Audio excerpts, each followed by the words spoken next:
Hey, everybody, and welcome back to the show. Before we get into the interview with Jonathan Martin today, I just needed to let you guys know that I did kind of drop the ball on recording this interview. I might have forgotten to actually plug in my microphone. I got a little bit distracted and I kind of forgot to plug in my actual microphone that I use on camera. So, unfortunately, when I was conducting the interview, it wasn't until like 90% through the actual interview, at like maybe the 35-minute mark, that I noticed that my microphone wasn't plugged in and that I was actually recording through my webcam's microphone. So, the audio isn't quite up to par with the past couple interviews, and let alone when I first got this microphone, but you can still hear everything that I'm saying. You can still hear everything that Jonathan is saying. It's just not quite up to par with the audio quality that I usually like to give to you guys. But that's all I really needed to let you guys know. I hope everyone enjoys this episode, and I promise that for future episodes, I will make sure that my actual microphone is plugged in. But make sure to stick around until after the actual interview so that you can hear my final thoughts on Jonathan Martin and his claims that he presents during the interview. But with that, I hope you guys enjoy. Welcome, everybody, to Unquestionable with Calvin Smith. Once again, I'm joined by another very, very special guest. It's Jonathan Trinity Martin. I've been talking to Jonathan for a couple of years now, maybe two, since the show's beginning, that's for sure. The show's been going on for just over 2 years now. And I've been trying to get Jonathan on since episode 1. And finally, I have him here. So hello and welcome, Jonathan. I appreciate you coming. Yeah, thank you very much, Calvin. Thank you for having me on the show. It's timing feels really right. One of my spiritual beliefs is that everything happens in perfect timing, even all the crap in our life. Well, it may not seem so at the time, but yeah, it's a really exciting time because one thing I've been talking about for a while is the idea that 2023 represents the potential for open contact, a point in humanity's evolution where it becomes known globally that we're being visited by extraterrestrials, whether that's through the ETs showing up themselves and appearing over loads of cities or the government disclosing the information. Mm-hmm. It will be known, fingers crossed, this year that we are not alone in the universe. And I've just been watching a couple of videos on the internet. I just see, is it Channel 8, the George Knapp channel? Okay, some new government insider has just come forward. I think possibly just today, I'm not sure. He's called Jay Stratton, and he's the government head of the UAP task force, which is the official US government. They now have an official UFO program. And he's actually the guy that coined the term UAP, decided he was going to get rid of UFO and choose UAP. And he's George Knapp's just done a little article on their news channel, and there's also an interview with George Knapp and Jeremy Corbell, who makes the documentaries, and it's super interesting. They're using terms like expert in reverse engineering, head of the UAP task force, and so it's super interesting. It seems there's possibly been, according to Dr. Stephen Greer, this new bill's been introduced where government insiders can come forward with no fear of any repercussions. Mm-hmm. And now this guy's come forward, so it's a really exciting time in the ufology world right now. Yeah. I do agree that there is a lot of interesting things coming out about the UFO world and the UAP world, I should say. And I guess with that being said, there may be a couple people that may be listening to this episode who may not be super familiar with who exactly you are and what exactly the purpose of me even having you here today is. So I guess for anyone who may not know exactly what exactly you do when you're not talking to people like me, who are you? What type of things do you do in your downtime? So would you like me to tell you a bit about my hobbies and that, or, yes. How about you tell me? So I first came across your work when I came across this podcast called the Unbelievers Podcast. And I believe you did an interview with them a couple years back. It's been a couple years now. And you spoke to them about the Yahyell. And you channeled the Yahyell during this interview. And you actually were talking about what they were saying and seeing. So if you could just kind of dive into what exactly or who exactly the Yahyell are, and what exactly you mean by, I guess, contacting or channeling them, or Yeah, really yeah, any type sure. of extraterrestrial, I guess you could say. Yeah, so I guess I give you a little bit of my story, how I got into all this. In Sure. 2007, I got a little bit into conspiracy theories. I got into 9/11 conspiracy theories, that kind of thing. We don't need to go into that too much. It's a bit of a dark Sure. hole. But that kind of opened my mind up to looking at other stuff. Eventually, I came across the work of Dr. Stephen Greer, who I think I just mentioned, who did the Hmm. Disclosure Project, where he brought a lot of government officials forward. I got really interested in the UFO stuff, the ufology, a lot more positive than all the other stuff I was looking at. And after a while, I came across the teachings of another channeler called Darryl Anka, who channels a being called Bashar, quite well known, a lot more well known than me. And perhaps we can talk a little bit more about what channeling is in a bit, but Sure. basically bringing through telepathic communications from the extraterrestrials. The first time I came across channeling, I thought, this is all crazy. What on earth is going on? But when I came across the teachings of Bashar, channeled by Darryl Anka, he was just really talking about following your highest excitement and having a better life. And I was kind of at a rough place in my life. I was suffering from depression, anxiety. I was doing drugs, drink. I'd fallen out with a lot of friends. No, I think this was just before I fell out with them. Mhm. Anyway, but that's another story. And so I started following these teachings of Bashar, these about following your excitement, basically the spiritual path in a slightly different frame terms. Then a year later, in September of 2009, I had like this huge spiritual awakening experience in the forest where I suspect I had some kind of contact experience that I don't remember, bizarre as that sounds, this Mhm. phenomenon called missing time in ufology. And somehow I knew that ETs were real after that. But perhaps more importantly, more profound, I had like this huge like expansion. I felt like I became my soul on earth. I kind of expanded into bliss, euphoria. I felt I was kind of connected to all of creation. I was like one with the birds and the animals and the plants in the Mhm. forest. So I'd kind of gone from like being depressed and anxious to going into ecstatic bliss. And Okay. it was so amazing. And then a couple of days I went back to that. I went back to that forest place and I received some telepathic communications from what I now believe were extraterrestrials. So this kind of opened up this telepathic connection, just to kind of fill in a few dots. I had the same experience, or a very similar experience in 2018, but this time I remembered more. I was in the forest again and I kind of had this expansion of consciousness experience where I went to euphoria, bliss. And one minute I'm kind of looking in I'm stood in one place of the forest, kind of looking into this bush, kind of feeling like I'm getting all these spiritual downloads. It was almost like Neo in the Matrix. All this information was coming into me, and it was Okay. almost. I remember thinking I could see many different futures and all my different futures that day, according to what choices I made.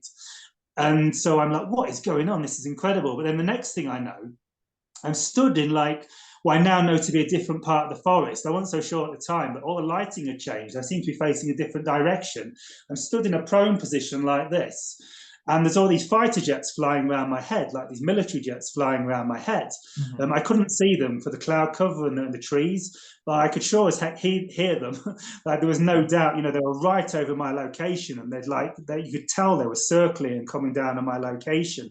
I think there was some other kind of radar plane there as well. There was definitely more than just two fighter jets. And so I knew something had happened. I knew something profound had happened because my energy had gone even higher. I felt like even more like one with the universe. I felt like I don't know, it's hard to explain, kind of like an Okay. enlightenment experience. So you were kind of Um, like you were like in the forest, and this feeling just suddenly happened when you were like kind of, I guess, just in the forest. It just happened, this feeling. yeah, pretty much. Well, for total disclosure, I'd smoked a little bit of weed. Okay. So I've been smoking, which does seem to facilitate. The last time I had this experience, I smoked of it as well. It kind of, I don't know. There's a lot of theories about opening up to other dimensions, but I Mhm. believe it helped, like, kind of prepare me for what such a profound experience. Whereas if I'd been in a normal conscious state, I might have like kind of freaked out, been in more resistance. I'm not entirely sure, Gotcha. but anyway, so I smoked a little bit, and then this was a lot different to do. Cannabis doesn't do this to you. Anyone that smoked, I wish it did. Like I'm smoking every day, but like so yeah, and then I felt this feeling coming over me, and I recognized it. I actually thought it was going to happen. So the experience first happened in 2009, the experience I first told you about, the awakening experience. And I recognized the energy from it. I've only experienced it twice, in 2009, 2018. It's like colors become more vivid. Everything looks more colorful. Like life becomes more like vivid and palpable, and it feels amazing. It's the best feeling, like by a long shot, I've ever experienced in physical reality. You know, better than any drug. I've done a variety of drugs. I've done ayahuasca, and it's like octaves higher than anything I've ever experienced in physical reality. Okay. And so I'm now fairly certain that I had this contact experience before in 2009. And I was expecting it to happen again on the equinox. It happened on the equinox in 2009, the September equinox, which was coming up on September the 23rd. But it actually happened on September the 11th. I was actually going to make some videos about the 9/11 conspiracy. I mentioned I was into that. And so I had this experience the second time in 2018 on 9/11. And yeah, it's just like my consciousness expanded and expanded. So it happened over a few minutes, and I recognized the energy, and so I kind of felt like the ETs were coming back in. But then it's like I had this missing time thing. I don't actually know any clock time was missing. I didn't have a watch. I didn't have my cell phone. I did have my cell phone, but I wasn't thinking to look at the time. Last thing on my mind. Of course, right. And so I don't know that actually time missed, but I use the term missing time because it's commonly used in ufology. It's the best way I can describe it. But basically, like one instant I'm in one place in the forest, the next instant I'm in another place in the forest. And there's all these military jets flying around my head, and my energy's gone even higher. Like incredible. Sorry. Okay, so you kind of blacked out, basically, and you kind of yeah. I don't remember. So the skeptics are going to be saying, "Oh, we smoked too much weed." Gotcha. So let me ask you this: do you have like any type of God belief? Like, do you believe in a God, or like, I guess, like a universal, I guess, consciousness? I guess. Yes. I guess my next leading question into that would be, do you think that there's a difference between the extraterrestrials and the God that you might believe in? Like, do you think that these extraterrestrials, like, how did you differentiate that it's extraterrestrials talking to you and not a God, or maybe even just yourself? Okay, for my spiritual experience, you know, I've had a lot of spiritual experiences over the years, and I feel I'm very connected to God all the time. But God to me is not some guy that sits up on a cloud, you know, like the tradition. God to me is consciousness. Like the best way I can understand it is all of creation, like the whole universe, and actually I believe in multiverses, many universes, probably infinite universes. I believe all of creation is infinite, and all of creation is consciousness, and we are actually all the same consciousness. We are one. There's this saying spirituality, oneness, or like unity consciousness, and I believe we are all the same being, and we are all actually pure consciousness. And this pure consciousness that we are actually creates infinite reality. So you are this one pure consciousness. I am this one pure consciousness. So in a sense, I am God, but but everyone is God. Everything is God. There is no separation in creation. We're all God consciousness, having a human experience, having the illusion that we're not God. And what makes you think that? Is that just something that you've just kind of come to that conclusion, or were you taught that idea, or I mean, how did you come to that conclusion? I've had direct experience. You can't really understand this with your physical mind, but you can understand it through direct experience, through meditation. I've spent a lot of time after I had this initial spiritual awakening experience where I felt one with everything in the forest. Well, I guess I experienced that, but I didn't have a huge amount of clarity. I didn't really know what was going on at the time.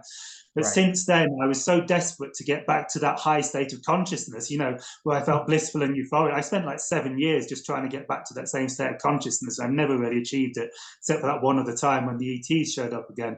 But since then, I spent some time with spiritual teachers. I went on a retreat retreat with a spiritual teacher called Muji, where he guided us into this state of consciousness over 4 days.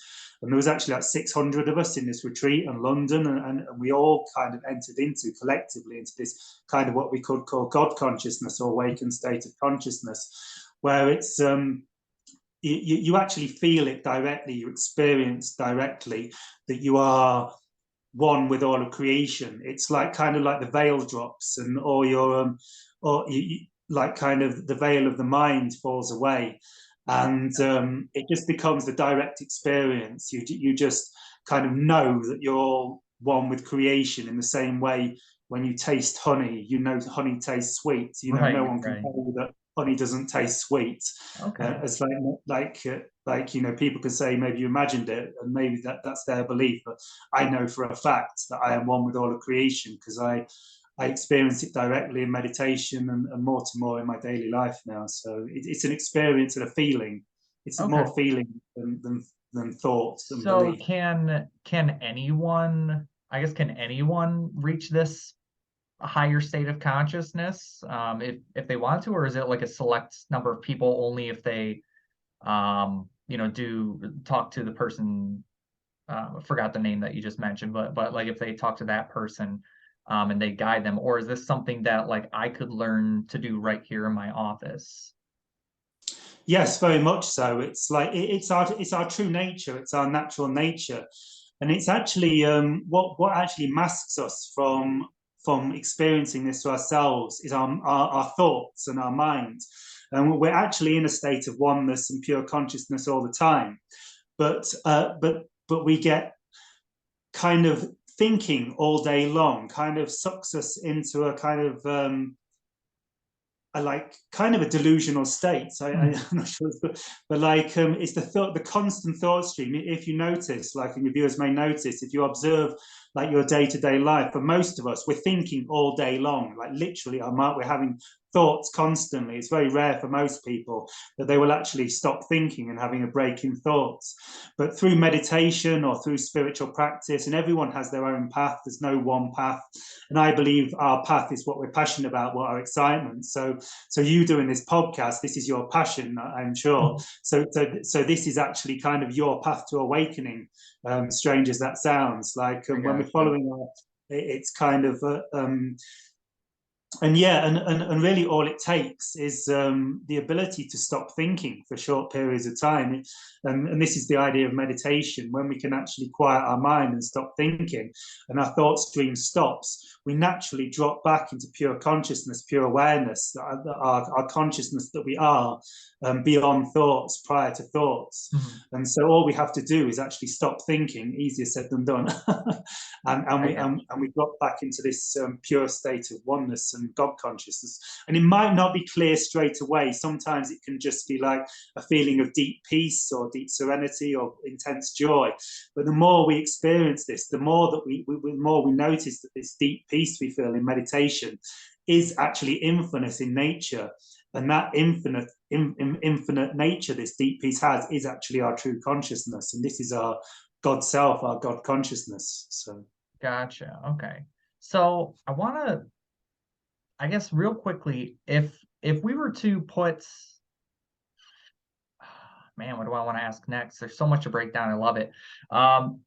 So let me ask you this. On a scale from like 0 to 100%, just a figurative scale, you may not even know, but on a scale from 0 to 100%, how certain are you that, I guess that you are connecting to a higher consciousness? Do you have a rough idea on maybe how certain you are that this is truth that you are experiencing?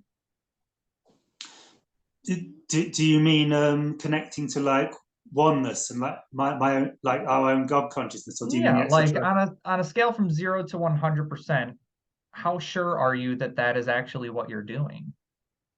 Yeah, I'm 100% now. Yes. 100% sure.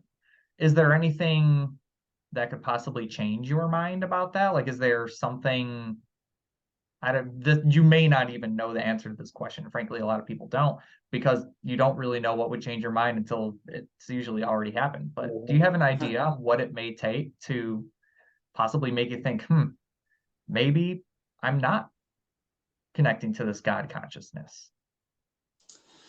Yeah, I don't think anything could change my mind now, because once you've experienced it, it's so profound. And like it's called awakening because it literally feels like you're awakening from a dream. It's Gotcha. like the constant identification with the mind. It's kind of a very depressing state of consciousness Okay. to put it once you've seen that. And it's kind of like you're lost in this story, like thinking or worrying about paying my bills, or what does this person think of me, or you're in this mind. It's really draining and tiring. And then when you have the awakening experience, it's kind of like, holy shit, I was lost in a dream. Like the whole reality, my higher life has been a complete illusion. So Gotcha. Okay. it's kind of like it's like when you wake up from a dream at night. You know, it's very obvious. Mhm. You know, when you're in the dream at night, you don't really know that you're dreaming. You're so lost in the dream. But as soon as you wake up from the sleep and the dream in the morning, you know, there's no doubt that you've woken up, is there? Okay, I get what you're saying. Okay, that's interesting. So let me, what I have noticed from like looking at your social medias and stuff, and especially your TikTok, you post a lot of stuff in Peru, and I've been a huge fan and nerd of everything, Peruvian ancient history, Mesoamerican ancient history, Egyptian ancient history.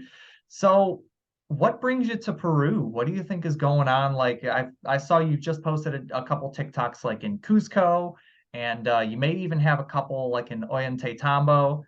What's so special about those places? Yeah, well, I was kind of I see I was kind of tricked into coming here by my higher self, by my soul. Like I came to a point in my life. I'd actually it was towards the end of 2019. I did some magic mushrooms, and I had like a big spiritual opening on that. And I've been following this, you know, I was doing the channeling and teaching about following your highest excitement.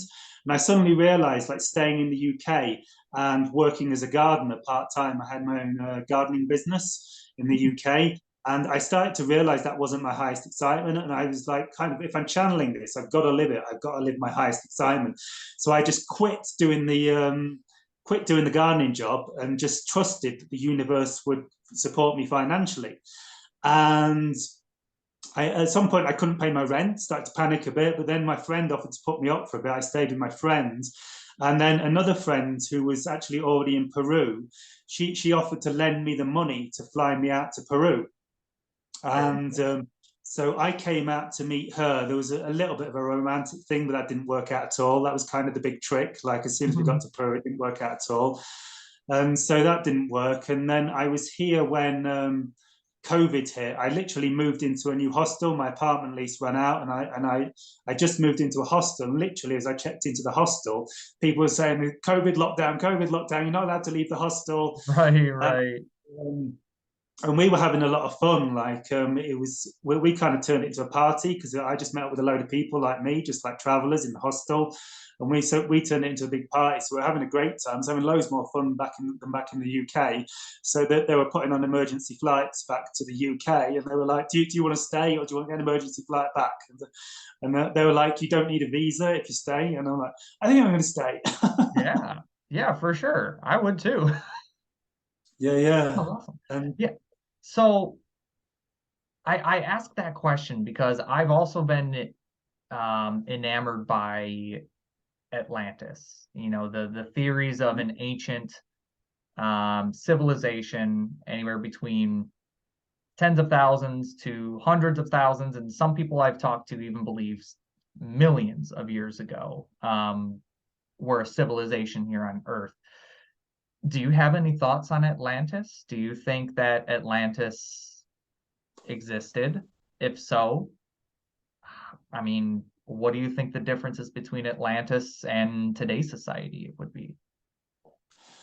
Okay, well, I'll tell you what my current belief system is on this, and I'm not 100% on this, like Sure. being connected to the higher conscious, and I also know the ETs exist because of this experience I had on the ship. We can talk about that a bit in the bio. That experience I had in the forest, I actually began to recall being on an ET ship in meditation, so I do know that I've met the ETs, but we'll get onto that in a bit if you like. Yeah. So I'm 100% about the ETs. I'm 100% about being connected to source. But all this Atlantis stuff, I'm not 100% on this yet. But I will tell you my current belief, which I think is probably correct, and then you can perhaps ask me why I believe that. So there's this thing called the precession of the equinoxes, where the zodiac, it's like the same zodiac we have, our zodiac sign through the 12 months of the year. There's a greater cycle of the zodiac, I believe, called, to do with the Earth wobble. I think it is the way the Earth wobbles as it rotates. Called the precession of the equinoxes, where the Earth points at a different part of the zodiac. And this cycle is, I'm not sure the exact time, but it's something like 25,800 years or something. Yeah, it's pretty large.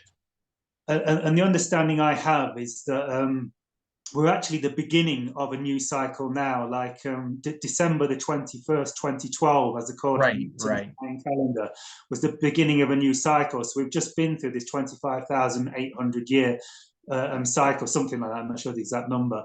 And so halfway through this, around 12,000 years ago, 12,800 years ago, something like this, we were halfway through this cycle. And as I understand it, life is cyclical in reality.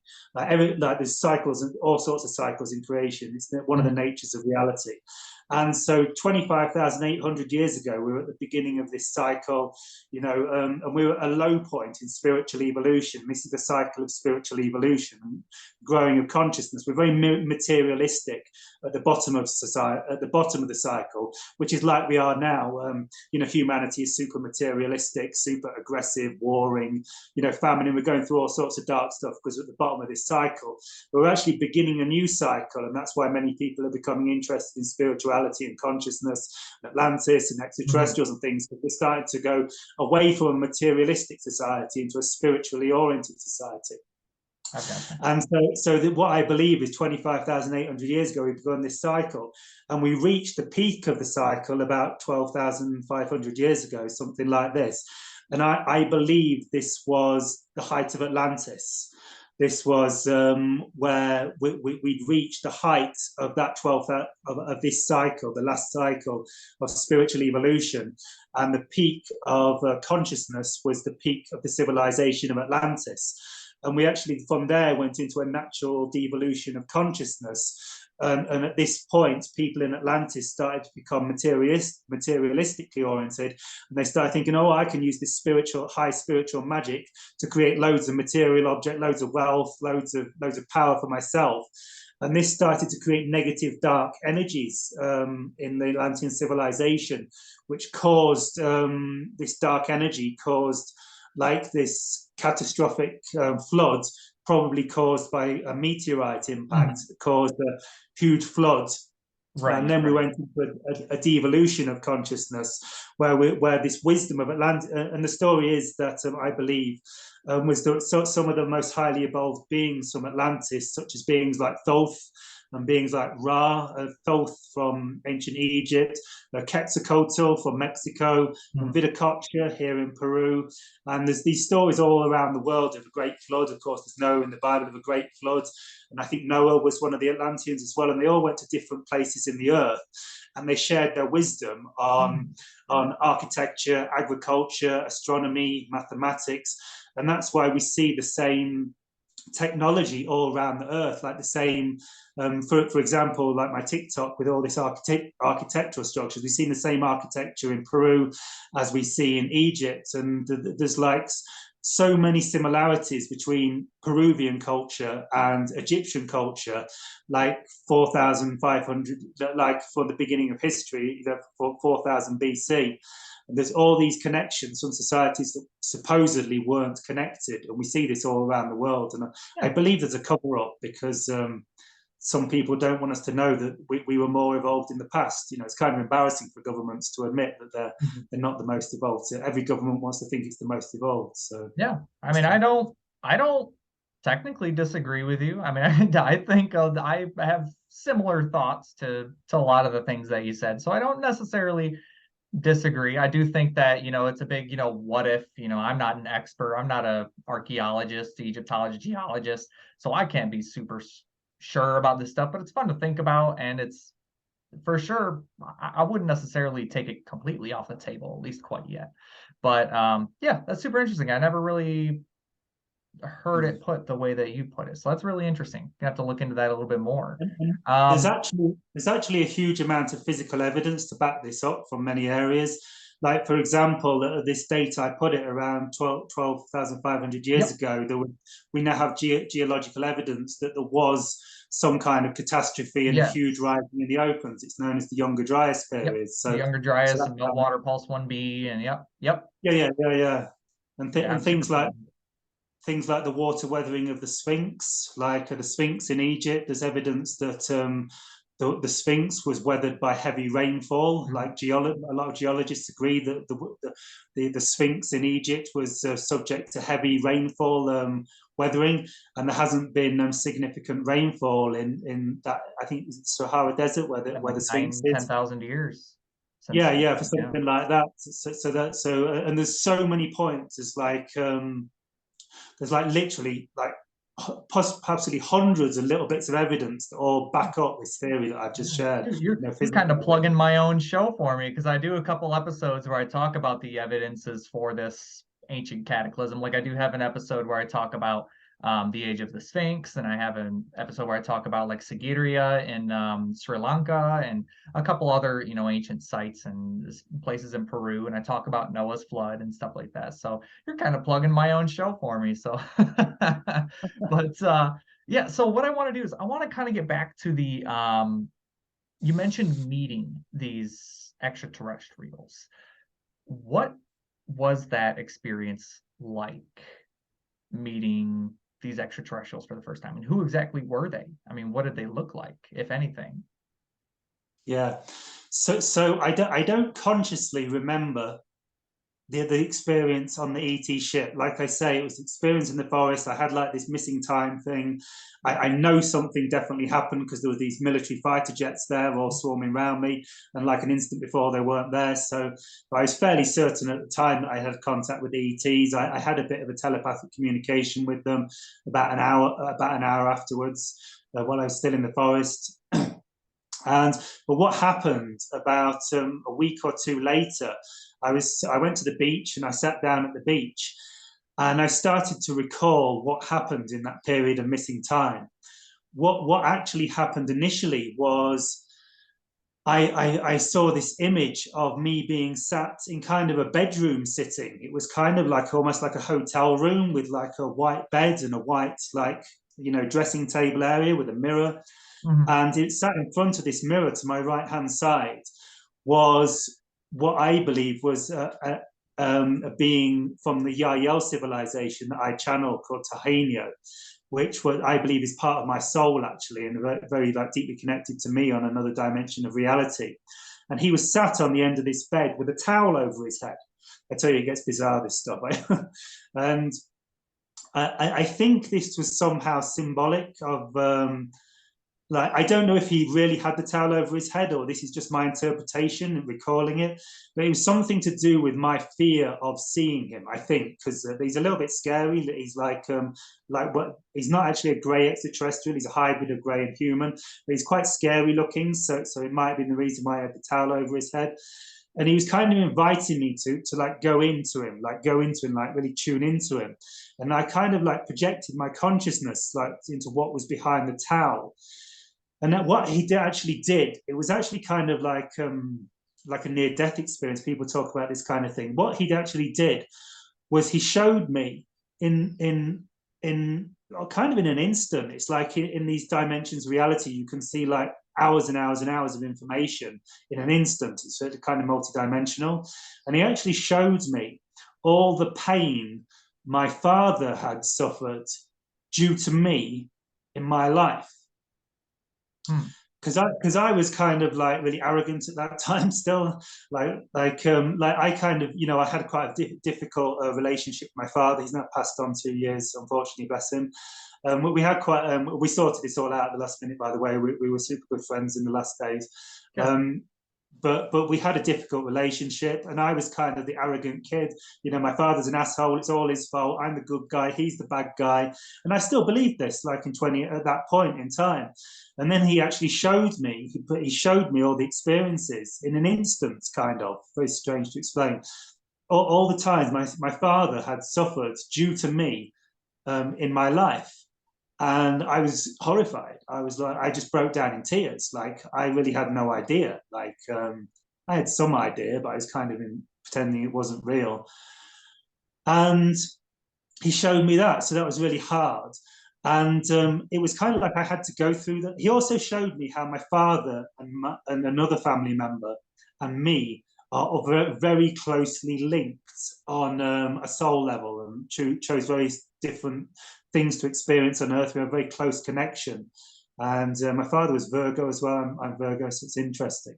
And anyway, to get to the more interesting part, after I went through this, it kind of like I had to go through it before I was, I don't know, I had to become more compassionate and loving before I was allowed to remember what else happened on the ship or something.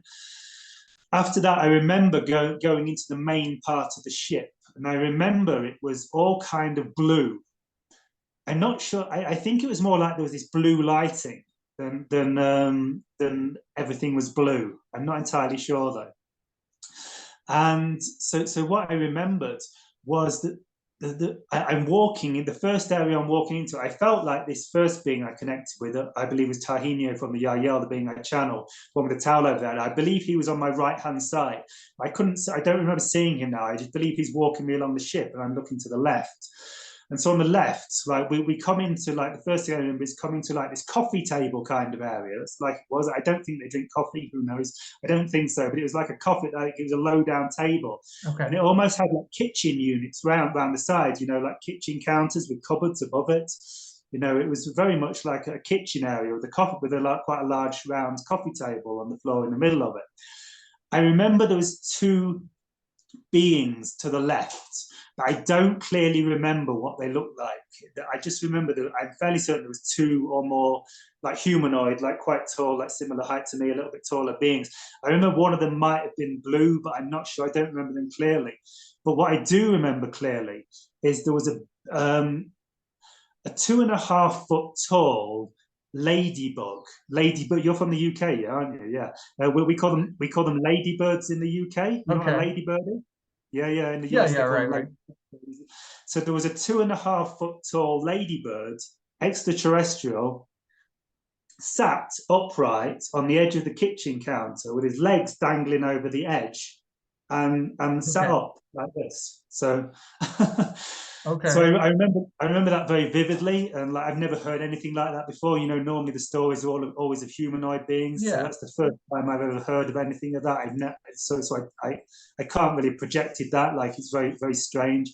Right. I remember walking further along the ship. After that, I carried on walking further, and I came to another area, which was like, in the background there was lots of aquariums and vivariums. You know, like a vivarium, like an aquarium, but with no water in, like insects. Right. And I remember there was like kind of like this large praying mantis insect in one of the aquariums, one of the vivariums. And I remember there was lots of different species, more like animal species, all in these aquariums and the vivariums in the back of the ship. And what I felt, what the kind of the message I received, that they like the Yahyell being whose ship it was, Tahinio of the Yahyell, I believe, the guy I channel, his ship, who it was, one of the things he does is he goes all the way around the universe, exploring different civilizations, different beings, part of preparing for contact with humanity. And one of his interests is like communicate with also animal beings. And what I understood is these beings actually wanted to come and meet me on Earth. So there was all like these insects and like animals in like these aquariums, because you know, they were aquatic beings. Right. And they'd come to meet me. That's what I understood. But also there was two there was one being, I think there was 2 or 3 beings here as well, 2, 3 humanoid beings, and 1 or 2 quite tall. I don't remember clearly, but there's one I remember very clearly. It's what I call the Mayan extraterrestrial, because there's a lot of stories in ufology and extraterrestrial stories about the idea that the Mayans ascended, because the story is that no one knows where the Mayans went, and the story is that they reached a level of evolution, and then they shifted into 5th dimension, you know, the highest state of consciousness, Right. Okay. and they all left their physical bodies, whether through dying and not reincarnating, or literally, like there's these stories, you know, that they'd literally reach a level of consciousness where you shift into your rainbow body and you become a spirit body, and you never have to go through the challenge of being on Earth ever again, unless you want to. And so I don't know if this is true. I think it probably is. But anyway, I saw this being that I call a Mayan, because there was a being on the ship that looked very like a Mayan from Earth. I remember he had quite like pointy out ears, you know, like pug ears. I'm not sure what you call them. And he had quite a wide face, a really wide face. He was a little bit shorter than me, I think, and he had a helmet on. He had like a spaceship helmet on, but it was just like pure made of glass. And I remember it had like a flange in the middle. Do you know what I mean? Like a lip where it was all connected, and like bolts going through it. So it was like this pure glass helmet, like presumably an oxygen helmet, and it had like this flange around it, like this lip, and it was like kind of like riveted together all the way around, which I found again very bizarre, because you would have thought, you know, I'm on this spaceship that seems to have interdimensional capabilities and seems so advanced. Yet this space helmet seemed like really like rudimentary. Like surely they'd be able to like make it without using rivets and bolts. So it was really bizarre to see that. That was quite. Gotcha. And then what happens? I mean, what happened like directly after that? I mean, when did this experience end? I guess, do you remember the end of the experience, or like how I guess you could say wound up back on Earth? No, I don't really remember it. That's all I remember of being on the ship, pretty much. Because like I say, I record this in meditation. You know, from the physical experience, you know, I wind up they drop me off somewhere. I have these vague memories of being in a black triangle craft, and the black triangle like slowly rotating. And then I think I kind of got like teleported. As bizarre as this sounds, kind of like, you know, Star Wars, like beam me up, Scotty. It was kind of like beam me down, Jonathan, but beam me down, Yahyell. I don't know this happened, but this is kind of what I felt happened. After that, I mean, I can tell you a little bit more about what happened with the fighter jets, and still buzzing me for the next 2 hours. I'm interested because you mentioned that you're able to channel this one specific being from the Yahyell. I'm drawing a blank on what their name is, but are you able to channel like any other people? I'm trying to think of the wordage. Are you able to channel any other Yahyell deities? I guess would be the term. I'm trying to say like Yahyell people, but they're not technically people, I guess you could say. Are you able to channel any other of the Yahyell, or just this one specific person? It's usually just the one, but also that they're actually like a collective consciousness. They actually operate like a hive mind, like similar to like ants and bees. They all operate as like one consciousness in unison. And so kind of like when I speak to Tahini, I'm actually connecting with the entire civilization in a sense, because I'm connecting with their collective consciousness. And when I first started channeling them, I felt like I was more connecting into their collective minds rather than an individual. But I also connect in with many other beings, not so clearly and not so vividly, but like, yeah, I can connect in with many entities and many beings. I often connect like, would you like me to give you a quick example? Because this is quite funny. Yeah, that would be great. Yeah, actually, if you could possibly demonstrate that for me. Yeah. Yeah. So I do this thing where I connect in. I discovered that by saying like "good morning," it's obviously afternoon now, or "good day" to each of these civilizations, like the classic. If some of you viewers probably know, like the classic extraterrestrials and spiritual folklore and ufology, kind of the idea of the Syrians, the Pleiadians, the Arcturans. And I noticed by just saying their name, it would kind of change my energy and shift me into their consciousness. So I just see if I can give you an example, and probably the best way to explain it. See if I can do it now.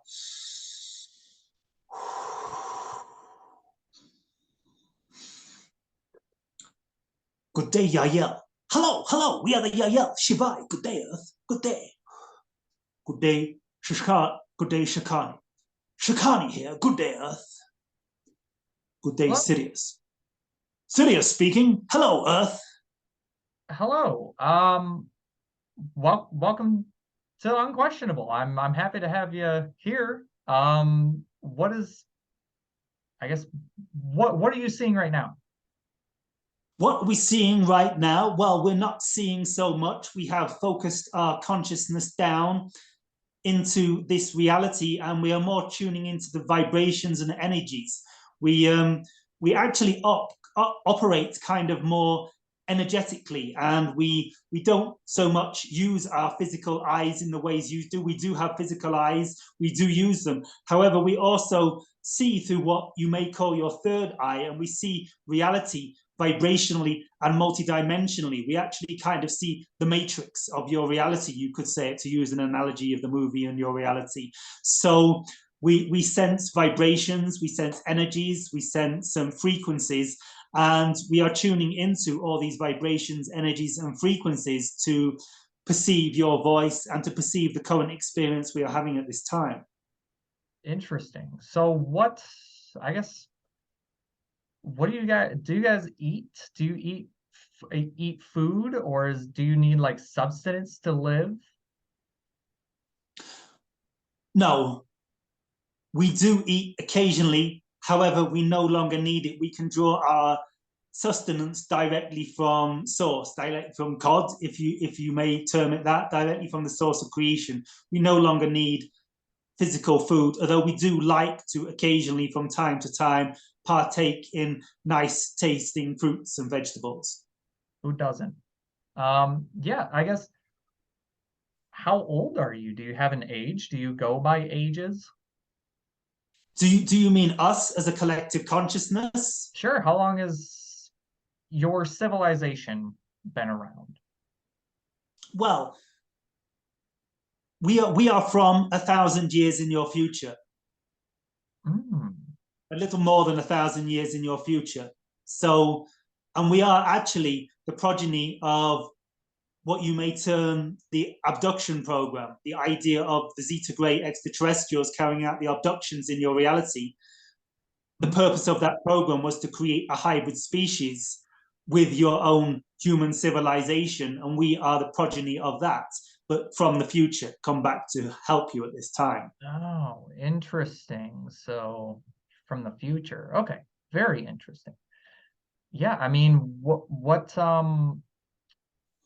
why do you guys partake in Jonathan in particular? Why Jonathan? Well, really, because he had the passion and the excitement and the interest to connect with us. There are not many beings in your reality that are that interested, believe it or not. Most people would rather be watching the movies or going out for dinner or watching the game. So we do not wish to force ourselves upon anyone. That's fair. Great. Well, I appreciate your time and your collective consciousness time, and thank you. Thank you. Perhaps we shall talk again in the future. We sense we shall meet again. Good day.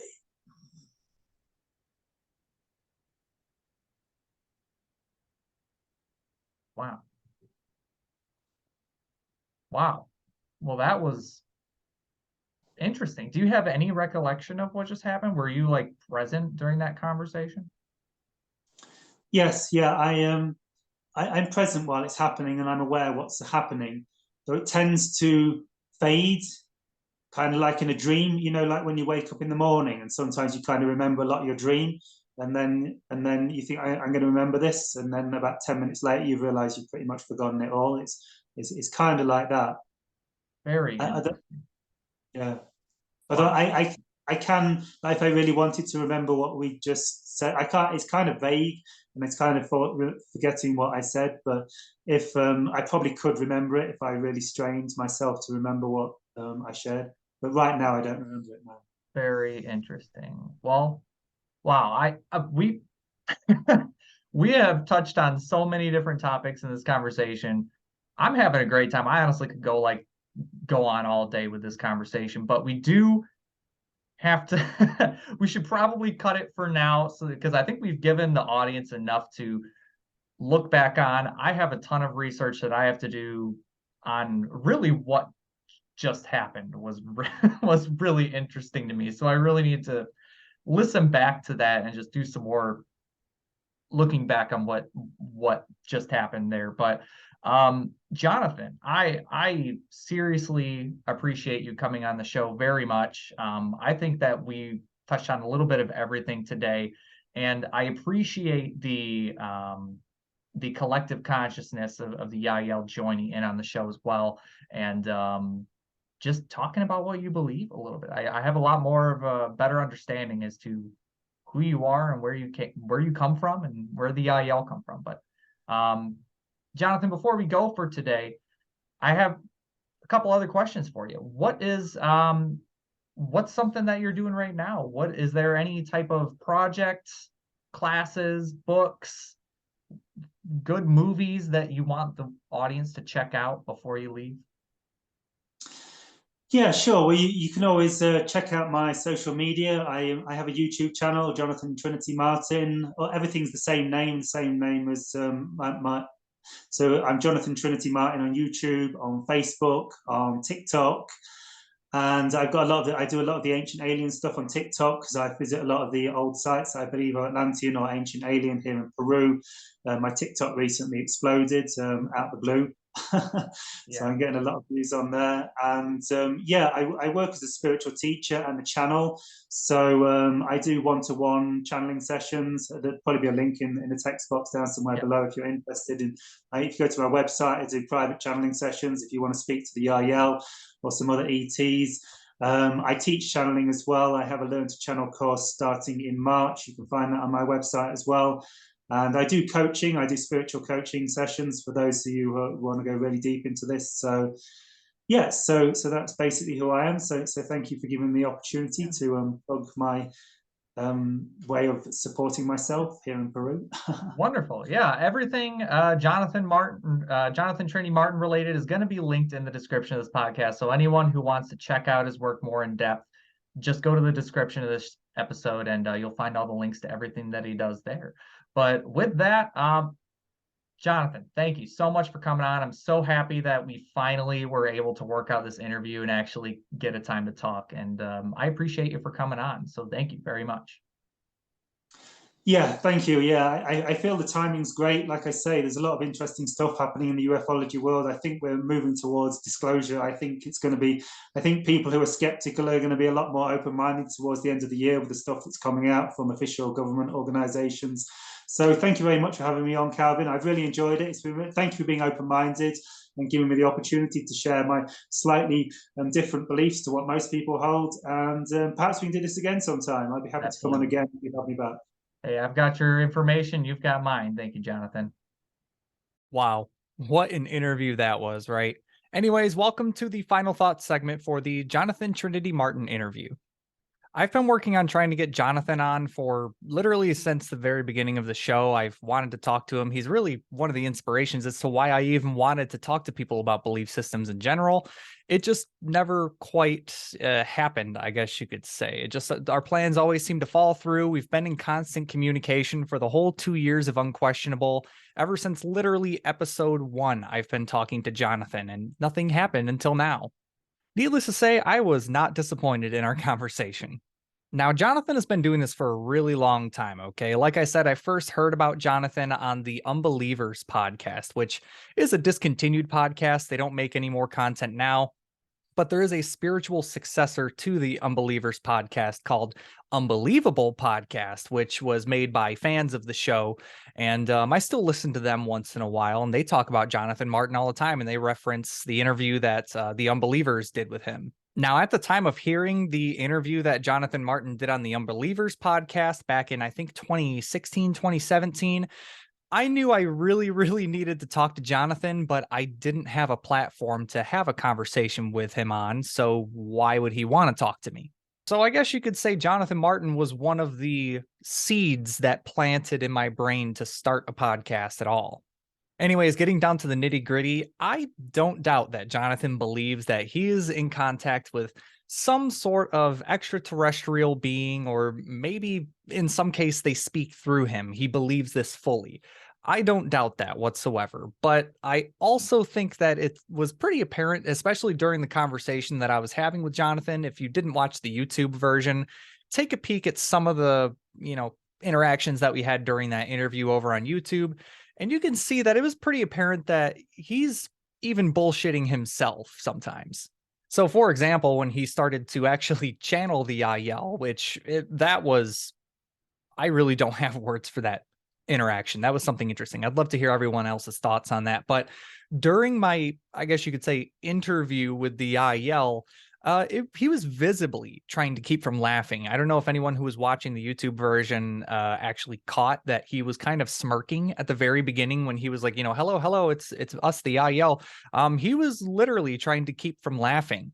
I also think that he could have been laughing because I was totally caught off guard. Even though I knew that he does this and I was really expecting that type of interaction, I wasn't expecting it to be as sudden and loud as that.